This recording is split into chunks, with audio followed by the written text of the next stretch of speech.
ആദ്യമേ തന്നെ പറയട്ടെ, ഈ കാണുന്ന എഴുത്തുകുത്തുകൾ ചിത്രമൊന്നും എൻ്റേതല്ല. ഇത് ഗൂഗിൾ ക്രോമിലുള്ളതാണ്.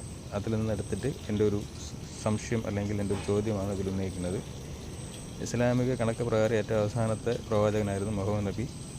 അതുപോലെ തന്നെ ഖുർആൻ എന്ന് പറയുന്നത് ഏറ്റവും അവസാനത്തെ, ആത്യന്തികമായ അവസാനത്തെ, ഇനി വേറൊരു ഗ്രന്ഥമോ ഒന്നും തന്നെ ഇനി പറയാനില്ല. അള്ളാഹുവിന് ദൈവത്തിന് വേറെ ഒന്നും ഇനി പറയാനില്ല. ഇതിനെയാണ് ആത്യന്തികമായിട്ടുള്ള ഗ്രന്ഥം.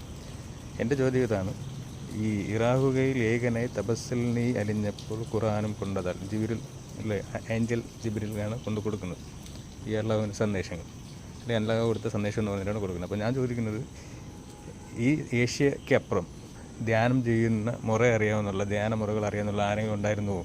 ഒന്നാമത്തെ കാര്യം, ഈ ധ്യാനം എന്ന് പറയുന്ന അഭ്യാസം മുഴുവൻ ഉണ്ടായിരുന്നത് India, Pakistan, Afghanistan, Kazakhstan, Nepal, Bhutan, Tibet, ഇങ്ങനെ ശ്രീലങ്ക വരെയാണ് ഉണ്ടായിരുന്നത്.